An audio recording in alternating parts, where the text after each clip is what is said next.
sem ações é igual a nada. Você começa a ser um bom ouvinte a partir do momento que você tem esse exercício intencional de silenciar internamente mesmo. Se você se recusa a me ouvir, não está valorizando a minha opinião. Você deve acreditar que o que tem a dizer é muito mais importante do que eu tenho a dizer. Com essas mensagens são desrespeitosas e como líder você não pode enviá-las. O que o amor tem a ver com a liderança? Quando você se atrasa, você passa a mensagem de que o seu tempo é mais importante do que o da outra pessoa. 2, que a outra pessoa não é muito importante para você. E 3, você não é honesto. Pessoas honestas cumprem a palavra e seguem os compromissos, inclusive de tempo. Aí pegou pesado, hein? De nada vale aprender bem se você deixar de fazer bem. Você começa com uma escolha. Olá, eu sou a Jordana. E eu sou a Paola. E esse é o Verão da Página. Um podcast para quem busca autoconhecimento, desenvolvimento pessoal e propósito através de bons livros. E hoje, nesse episódio, nós vamos começar com um livro que amamos muito, é sobre liderança. Qual é a essência da liderança? Que é um monge e o executivo. Esse livro é muito bom, do James Hunter. E a gente até estava conversando aqui antes de começar a gravação e eu falei para a Paola que como com esse nome, né, o monge e o executivo, liderança, eu achei que ele ia focar bem mais em questões profissionais mesmo, assim, sabe? O comportamento de um líder, seus empregados, colaboradores, mas na verdade... dia a dia, talvez, numa empresa. Isso. Levar para esse lado, né? Uhum. Eu tava certa que era isso. Mas, gente do céu, esse livro não precisa levar pra vida, assim, é uma coisa que ele já desmistifica desde o começo, né? Que todo mundo é líder, não importa se você, de fato, trabalha numa grande empresa, liderando mesmo pessoas. Ou se você... é líder dentro da sua própria casa, que é o que ele diz. A gente sempre vai liderar algum ambiente. Uhum. Vamos contar como é que é o contexto. O contexto, né, geral desse livro. É um executivo muito bem sucedido, né? Um executivo que tinha bastante sucesso, chamado John Daly, isso. E aí, esse executivo, ele tá passando por problemas. Então, problemas em casa, problemas no relacionamento dele com a esposa, no relacionamento com o filho e também na empresa.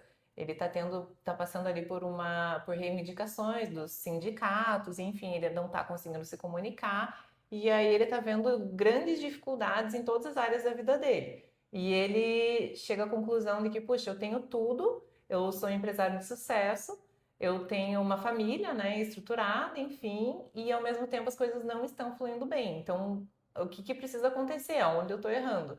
E essa situação toda causa uma inquietação nele. E aí, com um empurrãozinho da mulher, né? Um empurrãozão da mulher dele, basicamente. Um parênteses aqui para vocês entenderem que ele tinha um sonho repetidamente. Uhum. Algumas coisas aconteceram na vida dele que ele sonhava com um tal de Simeão, que sempre aparecia para ele. E não era possível que isso fosse uma simples coincidência. Em vários momentos assim da vida dele foi surgindo o tal do Simeão e ele não sabia né, para onde isso ia levar ele. O que significava aquilo em si, né? E até que, diante desses problemas que ele vinha tendo, de que tudo eram problemas se a gente for resumir em relacionamentos interpessoais. Não parava para ouvir as pessoas, até que a esposa dele deu um ultimato nele, basicamente isso, que ouviu dizer que tinha um mosteiro, que um outro executivo de sucesso... Ele ministraria algumas aulas numa espécie de retiro que aconteceria nesse mosteiro, né? Exatamente isso. Ele foi a contragosto. Foi bem a contragosto, mas realmente eu acho que a única coisa que fez com que ele fosse mesmo é que o executivo que ele admirava, o ex-executivo, ia estar lá, né? Que no caso era o monge. E aí quando ele chega lá, ele descobre que os monges, eles recebem nomes novos, né? Quando eles chegam para exercer essa função. E aí ele descobre que o nome desse executivo que ele admirava, que era Leonard Hoffman, né? Passa a ser Simeão. Então aí as coisas começam a se conectar, ele fala, puxa, eu acho que eu tô onde eu deveria estar, né? E ele não estava sozinho nessas aulas.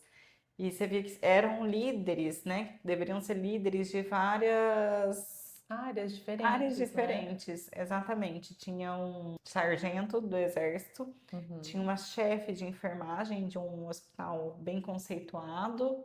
Tinha uma diretora de uma escola, né? Uma coach de um time de basquete, se não me Isso, engano, treinadora, uma né? treinadora E um pastor, e um um pastor. pregador, né? Exatamente, era um pastor. Aham. Então, cada um de uma área, assim, fora o John, que era um executivo de empresa, né? Realmente da parte empresarial. E aí eu acho que assim, entrando um pouco agora no que eles debateram, né? Quais Sim, foram as reflexões, o livro começa falando que existem algumas palavras-chave quando a gente pensa em liderança. Ele traz habilidade e influência. uhum. Então, primeiro de tudo, ele traz a ideia de que a liderança, ela não é uma qualidade inata, ou seja, ela é uma habilidade que a gente pode desenvolver. Então, desde que você queira, ele destrincha isso no livro, né? Desde que você faça escolhas coerentes com isso, que você tenha vontade de fazer essas escolhas, você consegue desenvolver essas habilidades. E aí, além de habilidade, ele fala de influência. E aqui, nesse ponto da palavra-chave da influência, ele traz uma diferença muito legal entre poder e autoridade. Essa é a principal, eu acho, dentro da liderança, né? O poder é a faculdade de forçar ou coagir alguém a fazer a sua vontade. Então, nunca é de livre e espontânea vontade, é livre e espontânea pressão, Uhum. por causa da sua posição ou força, mesmo que a pessoa preferisse não o fazer. Isso é você exercer o poder sobre o outro, como o livro trata muito, o exemplo aqui do Greg, que é o sargento Sargento. do exército, ele exerce o poder. A autoridade já é a habilidade de levar as pessoas a fazerem de boa vontade o que você quer por causa de uma influência pessoal. Você tem tanto essa habilidade de liderar o próximo, de convencimento com o próximo e colocar aquilo que ele estivesse fazendo pelo bem comum, que ele vai lá e faz de bom grado. Ele não Uhum. vai fazer a força, ele não vai fazer porque alguém está mandando que se ele não fizer aquilo, ele pode perder o emprego, enfim, a coação. Uhum. E aí, como a Paula falou, o sargento ele questiona muito isso, né? Ele fala, isso pode até, essa tal dessa autoridade pode funcionar no papel, mas na prática não é assim. E aí eles entram numa discussão que eu achei até bem interessante, que ele fala, você pode chegar para o teu filho, por exemplo, e falar, tire o lixo, ou você vai apanhar, ou você vai ficar de castigo, ou qualquer coisa assim. E isso é exercer a liderança pelo poder. Só que qual que é a grande questão? O Simeão até levanta esse questionamento na reunião. Ele fala, mas até quando você vai conseguir exercer esse poder? Porque o poder corrói relacionamentos. Então, a partir do momento em que as pessoas só fazem as coisas porque elas estão coagidas a fazer, você vai desgastar justamente o relacionamento, que é um pilar assim fundamental, que ele fala mais na frente, né? Ele destrincha um pouco mais essa questão dos relacionamentos. Então, para mim, essa questão de poder e autoridade foi muito, assim, Esclarecedora. esclarecedora. Eu nunca tinha pensado desse jeito. E ele até faz o exercício que eu achei bem interessante, que eu não sei se você fez mentalmente, mas eu fiz, que ele fala assim: pensa em um exemplo de autoridade nesses termos que a Da gente sua conversou vida. Cada agora. um do livro pensou, exatamente. Eu pensei também. Né? E aí, depois que você pensa nessa pessoa que exerce essa autoridade e não o poder, então pode ser viva ou morta, então um professor, um familiar, um pai, um avô, um mentor, né? Qualquer pessoa assim que seja esse exemplo de autoridade. Você pensa nela. Agora, lista as qualidades dessa pessoa. Uhum. E aí é muito interessante, porque eu listei na minha cabeça e depois eu também fui ver os exemplos que eles davam A mesma ali. resposta. Gente, as mesmas Aham. qualidades, As né? mesmas Você qualidades. também teve isso? Aham. E nunca é pelo poder dele. A gente começa a pensar, por que que a gente admira, por que que aquela pessoa tem autoridade sobre a gente e a gente tem essa admiração por ela? Foi na força, foi na imposição, foi na coação? Não foi. Muito Uhum. pelo contrário, foi no jeito, no trato, no amor, que Uhum. depois a gente vai falar do que o livro fala sobre isso, no amor, e o como aquela pessoa exercia uma influência sobre nós. Ele dá um exemplo muito importante também no livro, que eu acho que isso é uma reflexão muito prática que as pessoas vão pegar mais no ar. Você se voluntaria para fazer algum serviço social? Vamos colocar assim, você já está lá por livre e espontânea vontade. Uma pessoa que está ali, que é para ser o líder, né? E você o liderado, você já está lá voluntariado, você vai continuar exercendo aquele papel de voluntariado, se uma pessoa vir exercer o poder de uma forma de coação com você, ou você simplesmente vai se retirar, Uhum. né? Sim, exatamente. Você faz bem por esse conceito do bem comum, né? Agora, se uma pessoa chega para você e fala, olha, tal dia, tal horário, você precisa fazer isso, senão você vai ser excluído desse grupo e penalizado porque você não ajudou. É Uhum. completamente diferente. E aqui, para ilustrar para vocês algumas qualidades que eles citam no livro, que também foram as qualidades da pessoa que eu pensei que foi o meu avô, honestidade, confiabilidade é um bom exemplo, atenção, compromisso, uma pessoa que é um bom ouvinte, uma pessoa respeitosa, uma pessoa que te motiva, entusiasta, uma pessoa que gosta de pessoas. Então, todas essas qualidades aqui, ele Foi fala bem que necessário. que são comportamentos. Nada disso é nato, assim, você não nasce humilde, você não nasce uma pessoa confiável, você não nasce uma pessoa que é um bom exemplo. Isso tudo são comportamentos, e na medida que são comportamentos, você pode ser essa pessoa, mas para isso você tem que escolher adotar esses comportamentos. Então é por isso que ele fala muito de escolha e muito de relacionamentos, né? Como a gente falou aqui. Ele fala que sempre haverá as dinâmicas de tarefa e relacionamento. Agora, se o líder ele só foca na tarefa, No resultado. exato, ele vai deixando o relacionamento de lado e isso vai desgastando justamente essas relações e até mesmo essa dinâmica do poder, né? Resumindo, então, essa parte do que é o conceito da liderança no livro, ela é a chave para executar as tarefas enquanto se constroem relacionamentos. E aí, a gente mencionou, né, que uma das qualidades que eles encontraram no livro é justamente ser um bom ouvinte. E essa é uma parte que ele bate muito na tecla nesse livro, né? Porque, de fato, ele até fala, normalmente as pessoas acham que são boas ouvintes, mas na verdade a gente escuta já fazendo um julgamento interno, e já pensando no que responder, e já pensando em como encerrar ou conduzir aquela Ou conversa. rebater, né, o que a outra pessoa está dizendo. Uhum. Não é de fato uma escuta ativa para tentar compreender o outro, que o outro quer de fato dizer com a lente, né, do Sim, outro, isso, com com empatia. empatia. Exatamente. Então, ele fala muito sobre isso, assim, um líder tem que saber ouvir. E aí ele traz um trecho do livro que eu até trouxe assim entre aspas, porque eu achei que é a definição do bom ouvinte. E que é muito difícil, a gente de fato tem que praticar, pelo menos eu. Eu também. Estava conversando com Simeão, enfim, e ele descreve: Simeão ouviu atentamente, como se nada mais no mundo tivesse importância além do que eu estava dizendo. Ele me olhava nos olhos e balançava a cabeça para mostrar que compreendia, mas não deu sequer uma palavra até que eu tivesse terminado. Até que eu tivesse terminado. Não. Acabei com a parte. Poxa, amiga, tava tão bom. Tá, mas ele fala assim, ele não deu sequer uma palavra até que eu tivesse terminado, ou seja, ele não interrompeu ele.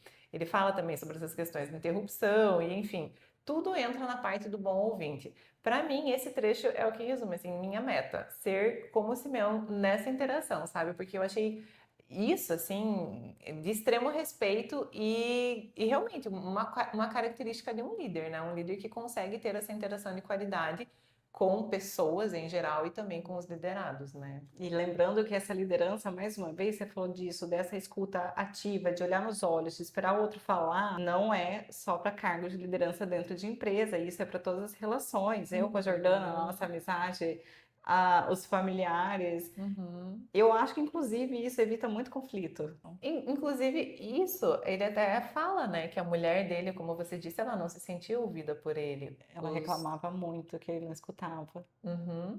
E os trabalhadores também não eram ouvidos por ele, né? Eles tinham demandas que ele não escutava. Então, como a Paula falou, tinha problemas na empresa, sim, decorrentes dessa carência aí que ele tinha de saber ouvir as pessoas, mas também tinha dentro de casa. Ele não conseguia escutar de fato a mulher e nem os filhos, né? Então, com certeza, assim, a partir disso ele tinha muito problema de relacionamento. Se você não para ouvir o outro, eu acho que tudo, consequentemente, acha que tudo que você faz é o certo. Então só a sua verdade que importa. Isso mina os relacionamentos de tal forma absurda, né? E ele faz um exercício, Simeão, muito bom, porque ele sacou isso do John Daly no começo. Nossa, isso foi muito bom mesmo. Nossa, pegou Aí ele eu no pensei, pulo. seria eu. Pegou ele no pulo, né? Eu falei, meu Pegou. Deus do céu. Muito bom, foi muito bom. Conta. Enquanto uma das colegas dele estava falando um pouco sobre ela, né? Sobre quem, isso foi logo no começo, sobre quem ela acabou de falar, aí foi a vez do John. E o Simeão perguntou para ele, John, agora conta pra gente que você acabou de ouvir sobre o que a colega, não lembro o nome dela, Também não. sobre o que a colega falou. E ele falou, não prestei atenção. Ele pediu não tava... desculpa e realmente falou que não tinha prestado atenção. Ou seja, ali o Simeão já tinha percebido essa falha do John Daly. E lembra que ele reconheceu isso porque na primeira interação deles, o John não percebeu, mas lembra que ele falou, você me interrompeu 3 vezes? E o John nem tinha percebido. Daí ele falou que ali acendeu uma luzinha. E aí nessa dinâmica que a Paola contou, que eles tinham que falar sobre eles e tinha uma ordem, enfim, o John era o último. E em vez de se preocupar com o que a pessoa estava falando e escutar ela, ele estava preocupado com o que ele ia falar na apresentação dele. E aí o Simeão quebra as pernas dele quando ele fala, agora me faz um resumo aí antes de falar o que você tem para dizer. Isso, sobre o que a coleguinha do lado aí falou, ele não tinha ouvido. Nossa, muito bom. É um exercício que a gente dá risada, mas faz a gente refletir de tal forma, porque assim como a Jor fala que ela tem que melhorar, eu também, gente, eu tenho muito que melhorar nisso, porque eu sou uma pessoa ligada no 220, ansiosa pra caramba, eu quero falar mais que o homem da cobra. Isso que ela nem tomou super coffee hoje. Não. Mas isso me fez lembrar uma coisa que ele fala, que ele diz assim, como ser então um bom ouvinte, né? Além de ter empatia, como você falou, de olhar pelas lentes do outro, você silenciar as conversas internas que acontecem na sua cabeça. Então ele fala, você começa a ser um bom ouvinte a partir do momento que você tem esse exercício intencional de silenciar internamente mesmo, porque a gente tá sempre assim, ou pensando na resposta, ou tentando rebater, ou pensando em outra coisa nada a ver. Então, é assim que a gente começa, fazendo esse exercício intencional de realmente silenciar as vozes e estar presente naquele momento. Tem um trecho que ele traz, o Simeão, justamente isso, que é ele falando aqui para o John Daly. Quando você interrompe as pessoas no meio de uma frase, John, você envia algumas mensagens negativas. Número 1, se você me interrompeu é porque não estava prestando muita atenção ao que eu dizia, já que sua cabeça estava ocupada com a resposta. Número 2, se você se recusa a me ouvir, não está valorizando a minha opinião. Finalmente, você deve acreditar que o que tem a dizer é muito mais importante do que eu tenho a dizer. John, essas mensagens são desrespeitosas e como líder você não pode enviá-las. E aí, gente, na sequência ele começa então a quebrar paradigmas, né? Acho que a gente pode entrar nisso quando ele fala quando ele começa a questionar a ideia tradicional que a gente tem de liderança e eles começam a construir juntos uma pirâmide, de fato, do que seria essa liderança desconstruída, né? Esse conceito repaginado aí, que está mais em sintonia com a autoridade e não com o poder. E aí a gente vai deixar aqui para vocês uma imagem, né, da pirâmide, mas ele começa a liderança então, a liderança vai estar no topo, depois ele vai tratar da questão da autoridade, que a gente conversou com vocês, que é a influência, né, as pessoas fazem as coisas por boa vontade, não por coação. E aí ele fala muito sobre serviço e sacrifício. Ele fala que a autoridade é sobre isso, serviço e sacrifício, né? E a gente vem trazendo isso em vários livros. Nós já falamos sobre o servir, nem sei em quantos episódios, acho que quase todos. Acho que quase todos. É uma questão assim unânime em todos os livros que a gente pacificado vê pelo Tribunal dos Livristas. E ele fala principalmente aqui, tipo, o que é liderança? Sim, a liderança é o servir. É você verificar quais são os problemas, os empecilhos que estão acontecendo na vida daquele liderado, naquela área daquele liderado, retirar todos esses empecilhos para facilitar o trabalho dele. Exatamente. E nessa parte de retirar, ele fala também que a ideia, a função do líder é servir e satisfazer necessidades, identificar e satisfazer necessidades dos liderados. E aí até o sargento Greg, ele fala, né? Nossa, mas então eu vou fazer tudo que todo mundo quer? E aí o Simeão fala, a gente precisa diferenciar, satisfazer necessidades de satisfazer vontades, né? Uhum. Então o líder, ele identifica necessidades.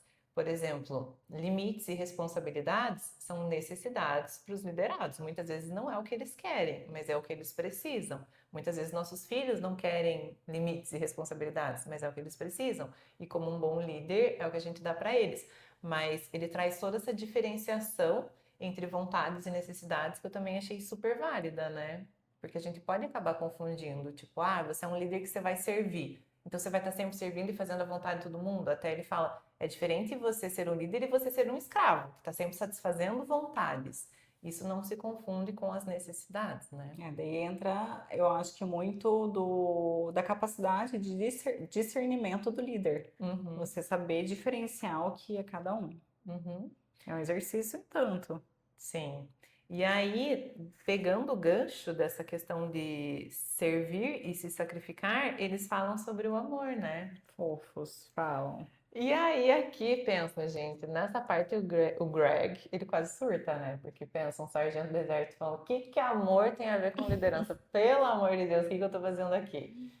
E aqui, pra mim, foi o auge do livro, assim, porque eu nunca tinha pensado da forma como eles trouxeram. Realmente, de fato, é um questionamento válido, né? O que que o amor tem a ver com a liderança?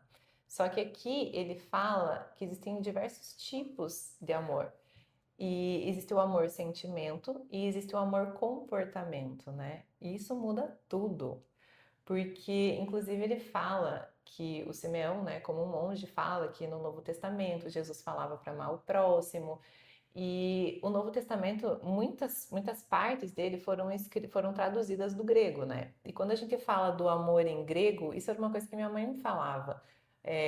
O amor no grego ele tem diversas definições. Existe o amor ágape, o amor philos, o amor eros.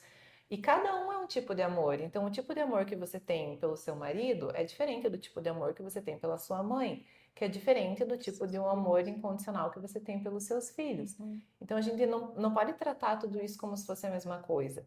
E quando Simeão e Jesus também fala, né, do amor, não é um amor sentimento, é um amor Comportamento. comportamento, decisão e comportamento. E para mim isso foi assim, nossa, tipo, muito, muito quebrando paradigmas, assim, amor, Eu fiquei, compromisso. enquanto a Jor falava, eu fiquei até assim, porque realmente essa parte é incrível. E ele fala que no livro surge a pergunta de quem perguntaram para o Simeão quem ele achava que tinha sido o maior líder da história. E ele de pronto respondeu, Jesus Cristo. Por quê? Porque ele liderava no amor. Do amor e com autoridade, não com poder. Isso também foi super legal que ele trouxe, né? Ele falou: Foi. Jesus nunca teve poder, porque ele nunca teve dinheiro, ele nunca teve nada para oferecer para as pessoas. O que ele tinha era autoridade, era influência, e as pessoas seguiam ele de boa vontade, ninguém foi coagido a seguir. Então, ele fala, independentemente, né, da sua crença, religião, enfim, ele acredita que por todo o legado, assim, de pessoas que seguiram há 2000 anos e até hoje seguem Jesus Cristo, e pela forma como ele liderou com o amor, era o exemplo, assim, maior referência que o Simeão trouxe no livro, e eu concordo. Plenamente. Aí eu acho que talvez valha a gente falar sobre a pirâmide de Maslow aqui, né? Sobre a hierarquia das necessidades humanas, de baixo para cima. O que as pessoas buscam tem as ordens a ser seguidas. A princípio, você dá o começa, né? O básico é o quê? A pessoa, através daquela profissão dela, a remuneração, ela ter comida, água e moradia. É o que todo mundo busca, isso é o básico, tá aqui na base da pirâmide. Depois, o que as pessoas buscam? Uma profissão, um lugar que trabalha, que tenha segurança e proteção, ela se sentir segura ali, até porque se ela se sentir segura ali, ela vai ter a garantia da sua comida, água e moradia, tudo faz sentido. Depois, pertencimento e amor. O ambiente que a gente está, a gente tem que ter esse sentimento de pertencimento. O que eu entendo que eu poderia dizer sobre o pertencimento em um ambiente é você se sentir valorizado, você sentir não só mais uma pessoa ali, mas que você faz parte daquilo como um elemento intrínseco mesmo, sabe? Que você é importante, você é valorizado, não só pelo seu trabalho, como a pessoa em si que você tem voz ali para falar, sabe? Não é simplesmente só mais um trabalhador e amor.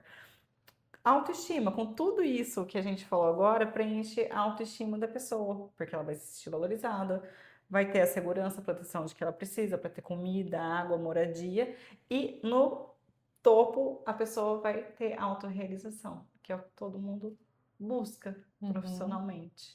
E é super legal ter essa diferenciação de necessidades, né? Porque um bom líder, ele sabe que o liderado dele, ele não precisa só de comida, água e moradia. Ele precisa disso, mas não de só isso, né? Essa é a base, esse é o básico que, obviamente, né, um bom líder tem que ter formas de prover. Mas não é só isso, é você enxergar o ser humano com mais profundidade para entender que ele tem outras necessidades, né? Como a Paola falou, vai desde segurança, proteção, até autorrealização, que é o topo, porque de fato não é a base. Você consegue viver, sobreviver sem autorrealização, mas não deixa de ser uma necessidade humana. Então, um bom líder, ele leva em consideração todas elas, né? Eu acho que aqui o que ele resume bem é que ele leva em consideração a autorrealização do liderado dele. E daí, consequentemente, se todas as pessoas, os liderados, eles querem chegar à autorrealização, que é o que vai fazer a pessoa ser feliz e trabalhar de uma forma muito saudável e boa,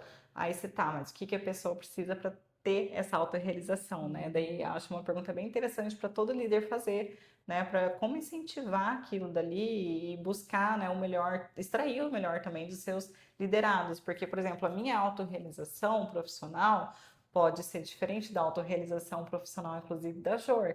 Então, é tratar também de forma desigual com base na autorrealização de qualquer um e individualidades, né? Ele fala, inclusive, você me lembrou agora de um trecho que ele fala que a gente deveria estar constantemente se perguntando quais são as necessidades dos meus liderados. E se a gente não consegue chegar a essa resposta, a gente se perguntar quais são as minhas necessidades. E a partir daí você tem um ponto de partida para entender quais podem ser as dos seus liderados. Como a Paula falou, cada um tem sua individualidade, vai ter necessidades moldadas ali de uma forma particular para cada um. Mas é um bom ponto de partida. Se você não consegue enxergar de cara o que as pessoas ao seu redor precisam, pensa no que você precisa e a partir daí reflete. Bom, se eu gostaria de me sentir segura nesse relacionamento, talvez outra pessoa também gostaria disso. Então, a partir daí você consegue determinar comportamentos, né? Fazer escolhas e ter comportamentos coerentes com isso.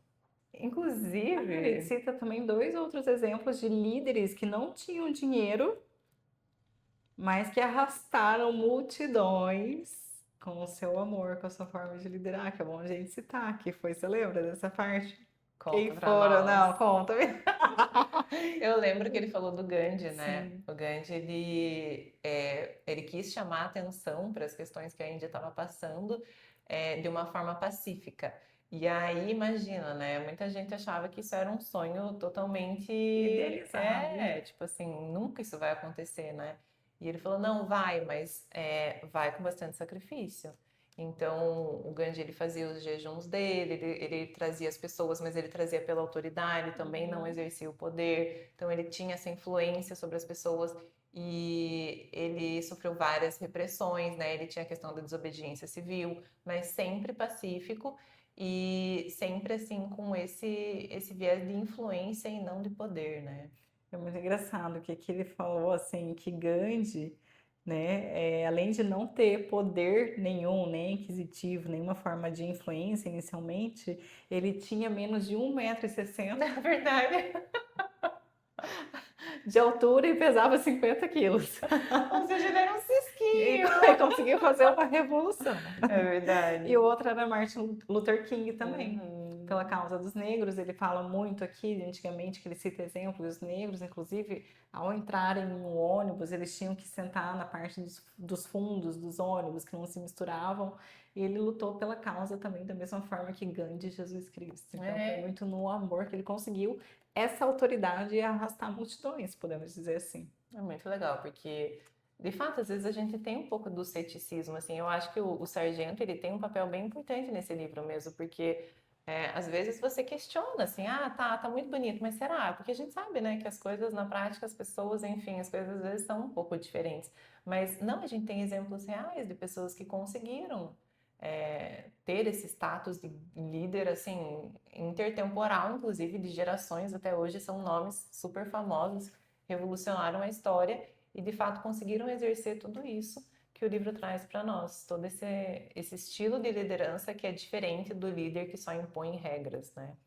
Eu acho que é importante a gente falar sobre a questão da vontade e do amor também. Uhum. Que ele fala aqui para sintetizar uma forma bem prática, assim, que intenções sem ações é igual a nada.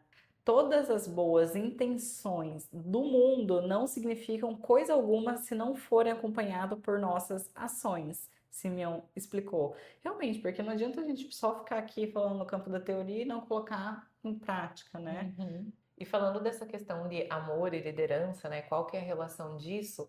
Ele retoma aqui, na verdade, aquela lista inicial. Lembra quando a gente se pergunta, né? Pensa numa pessoa que exerce autoridade, aí a gente faz uma lista de qualidades. A grande questão aqui, eu acho, que é que ele chega à conclusão de que a definição de liderança é a definição do amor ágape, que é esse amor baseado no comportamento, na sua intenção. E aí ele retoma, então, e ele fala o que que tem a ver essas qualidades com a liderança, né? Ele começa falando da paciência. O que que seria a paciência, né? Mostrar a gente mostrar autocontrole, ainda que sem paciência. Nossa, gente, paciência é a coisa que eu mais peço para Deus, só que diz que não pode pedir paciência, que dele dá mais desafio, né? É, verdade, daí a gente fica num beco sem saída, né? Minha Nossa Ele vai Senhora! colocar situações para que a gente adquira essa habilidade de paciência. Mas é uma coisa que eu achei legal que ele trouxe, que ele falou, por que que é importante um líder ser paciente? Porque o liderado tem que saber que se ele errar, e as ações disciplinares não vão ser para punir ele, vão ser para treinar ele, né? Então ele precisa entender que o espaço dele, o líder vai ter uma paciência do tipo, poxa, você errou, eu vou te treinar, vou te explicar o que que você fez de errado e tá tudo certo, você não vai ser penalizado. Mas também que não quer dizer que vai se passar pano branco nisso. Isso. Vai ensinar para que isso não se repita, né? Que essa seria o Greg que falaria. Aham. O Greg, o que é do exército, com certeza, ele falaria assim: então quer que passe a mão na cabeça, pano Isso. branco? Não significa isso. É mostrar autocontrole, é ir lá ensinar, mas sabendo que isso não é o certo e não pode voltar a acontecer. Uhum. Ele fala sobre a bondade também, o que seria dar atenção, apreciação e incentivo. Humildade, ser autêntico, sem pretensão, orgulho ou arrogância. Todo mundo acha que está para ensinar todo mundo, não é porque você é líder que só você tem a aprender. E daí isso entra muito na questão do John Daly, sobre o ouvir. Uhum, exatamente, sobre ser um bom ouvinte. Respeito, tratar os outros como pessoas importantes. E aqui, nesse detalhe do respeito, eu tinha anotado aqui um ponto que eu também acho que destaquei, porque eu também preciso melhorar, que é que ele falou sobre não se atrasar para compromissos, lembra? Respeito. Eu não era assim, gente, eu não era a pessoa que me atrasava, mas eu acabei que, sabe, fui normalizando isso. E esse livro, ele fala tanto sobre o desrespeito que é a gente se atrasar para compromissos, que eu acho que eu tenho que compartilhar com vocês, que é para eu também não esquecer. E ele fala assim, quando você se atrasa, você passa a mensagem de que, o seu tempo é mais importante do que o da outra pessoa. Dois, que a outra pessoa não é muito importante para você, porque se fosse uma pessoa muito importante, você ia se esforçar para não se atrasar. E três, você não é honesto. Pessoas honestas cumprem a palavra e seguem os compromissos, inclusive de tempo. Aí pegou pesado, Nossa, hein? pegou pesado. Tipo, tudo bem, né, gente? Uma vez ou outra acontece alguma coisa e tal, mas realmente era uma coisa que, tipo, pra mim já estava acontecendo muito recorrente.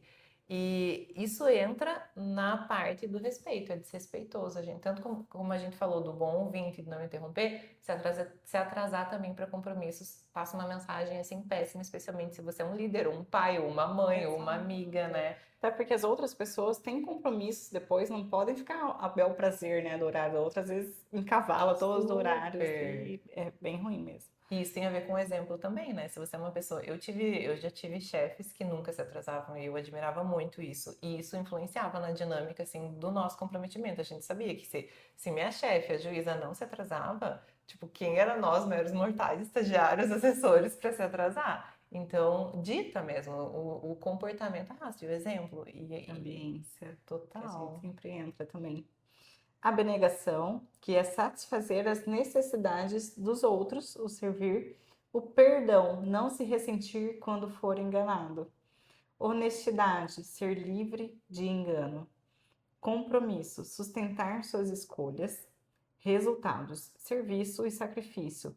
Pôr de lado suas vontades e necessidades, buscar o bem maior para todos. Aqui a gente pode vincular bastante o ego, né? Uhum. A pessoa deixar o egocentrismo de lado e colocar Os outros, né? os outros, o todo, né?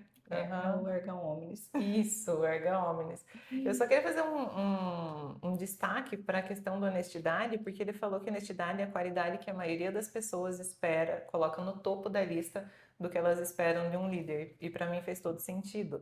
E ele fala o que que é honestidade? Honestidade é esclarecer as expectativas das pessoas, tornando-as responsáveis, dispondo-se a transmitir tanto as más notícias quanto as boas, dando às pessoas um retorno, sendo firme, previsível e justo. Nossa, para mim, essa definição de honestidade foi assim, Firme, previsível e justo. e alinhar expectativas, sabe? Isso é Quantas muito vezes a importante. gente não é honesto por N questões e honesto com nossos sentimentos, Isso que com eu ia falar, às vezes a intenções. honestidade já vem da gente mesmo, da gente com nós mesmos, dentro da gente. A gente não está sendo honesto com nós mesmos, com os nossos sentimentos, como que vai se refletir isso exteriormente para os outros? Nossa, eu achei isso muito Mas isso eu importante. acho que é incrível. Para todos os relacionamentos, essa questão da honestidade é impressionante, essas características. Repete para mim, gostei. Amiga, ó, honestidade é esclarecer as expectativas das pessoas, tornando-as responsáveis, ou seja, você é honesto. Eu falei, eu alinhei expectativas, ou seja, agora você também tem responsabilidade sobre o que você sabe, do que Uhum. eu alinhei com você, entendeu? E dispondo-se a transmitir tanto as más notícias, porque muitas vezes a gente quer ser só o bonzinho da boa notícia ou reprimir o que a gente sente, quanto as boas, dando às pessoas um retorno, sendo firme, previsível, justo. Justo, firme, previsível e justo. O filme previsível, eu acho que o previsível é o que eu mais considero, assim. Meu, as coisas são do jeito que são. É o que é, sabe? Uhum. É falar o que pensa, realmente é isso. É segurança jurídica. É segurança jurídica, segurança emocional, vamos ser todo mundo responsável, afetivo, tudo. Previsibilidade, não tem que deixar o outro pensando em nada também, sabe? Tem que fazer a nossa parte. Claro, porque quando você não é honesto, você não é previsível. Tipo, você acha que tá tudo bem, por exemplo, num relacionamento. No dia seguinte, o fulano terminou com você. Você fica, nossa, não sei por quê. E por quê? Porque outra pessoa não foi honesta de te falar exatamente o que estava acontecendo. Uhum. Então, nossa, faz todo sentido. Realmente, assim, eu acho que honestidade para mim é um valor. E quando ele falou, quando você se atrasa, você não tá sendo honesto, eu pensei, tá bom, agora ficou sério. Ficou sério o negócio, aí, poxa. É, exatamente. E daí ele vem falar sobre o ambiente, a importância da gente dar as ferramentas certas, dar um ambiente bom para aquelas pessoas exercerem o seu trabalho com o mínimo de dignidade, né, gente? O Uhum. ambiente também dita muito o comportamento das pessoas ali. Totalmente. Tanto o ambiente que a gente fala, ambiência, relacionamentos, quanto o seu ambiente de trabalho. Você poder oferecer as ferramentas necessárias para que a pessoa exerça aquele trabalho dela da melhor forma possível. Uhum. Eles até fazem a analogia do jardim, né? Você precisa. A gente não pode forçar ninguém a mudar. Não é teu trabalho. A pessoa muda quando ela quer, né? Mas é teu trabalho como líder, como a Paula falou, dar as condições para que ela tome essa decisão de mudar. Então, cuidar do ambiente. A gente fala muito na nossa profissão, gente. O que é mais fácil? Nós, como advogadas, trabalhar com uma tela só na nossa frente ou trabalhar com duas telas? Porque numa tela a gente vai lendo o processo, vai lendo, tem que ler, na outra tela a gente vai peticionando, a gente vai digitando. Então, o que eu vou fornecer para os meus liderados para que eles tenham, trabalhem de uma forma mais ágil, né, e mais valiosa até para eles, realmente, que facilite a vida deles, dando duas telas para eles. Isso vai melhorar um pouco mais, mas em compensação ao trabalho que eles vão entregar, vai ser muito melhor para mim, que eles vão estar trabalhando com mais qualidade, mais agilidade e o trabalho vai estar muito melhor no final. É um exemplo simples que eu apliquei aqui para analogia, mas é que funciona muito bem. E aí identificar necessidades também. Você Pessoais. identificou a necessidade dele. Sim. Então, nossa, super legal esse exemplo. A gente consegue aplicar vários conceitos que o livro traz. E já se encaminhando para o final, eu acho que tudo isso remete à palavra-chave que é a escolha, né? Porque a escolha é o começo de tudo. Então, se a gente entende que liderança é uma habilidade, que a gente pode ser esse líder melhor e, consequentemente, esse ser humano melhor, né? Mais voltado para o servir e não para o ser autocentrado, egocentrismo, enfim, que é tudo que todos os livros trazem, a gente precisa realmente partir da decisão. E tanto que no final o Simeão fala: de nada vale aprender bem se você deixar de fazer bem. Você começa com uma escolha. Lógico que são N questões quando a gente fala em mudança, né? A mudança sempre é desafiadora, mas o começo da mudança sempre vem a partir da escolha, né? Se você quer escolher, escolha ser um bom líder. E lembrando que a liderança é sempre o servir e atender às necessidades dos seus liderados, e que a autoridade é diferente de poder. Exatamente. Então, se você gostou desse episódio, lembre de deixar seu like, seu comentário, compartilhar com as pessoas que você acha que podem gostar, se inscrever no canal também e ficar atento para o nosso próximo episódio. Até a próxima, gente. Até lá, tchau, tchau.